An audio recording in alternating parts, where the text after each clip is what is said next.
So let us try to compare.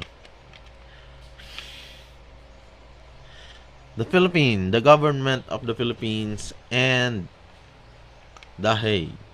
Bakit nga ba merong international na criminal court etong The Hague? Sa Pilipinas, meron tayong Department of DOJ, the Judiciary.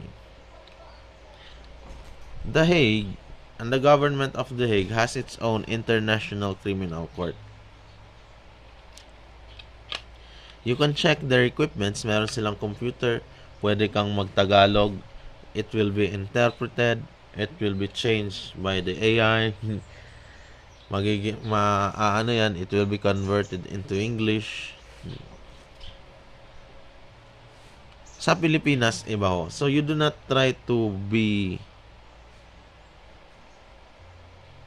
We understand your love for PRRD. Na-understand natin yan. But, kami ho kasi sa pamilya namin, medyo marami ng kasalanan yung Duterte. So, I will still stand and give my own stand na I will not support no longer the Duterte. And the connections was revealed even in Saudi Arabia. How much more in The Hague? If Saudi Arabia accepted telepathy as government to government, how much more in The Hague?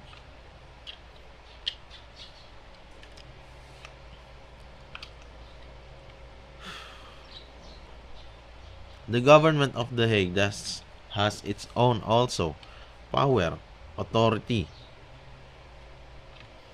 And I did heard na he was going to be sent to Japan. Good choice. The Unit 731, the microbiology, the biohazard, the biowarfare, biowarfare was created in Japan. Ito yung sabi kong ang sarap bugbugin ng ikatlong Pangulo ng Pilipinas. If he will be set free and be sent to Japan, then by all means, why don't you try to unlock the history? History of this so-called voices inside the head. Hindi ka nag-iisa. Yang nagsasalitang yan, hindi nag-iisa. Pero, ganun din pa rin yung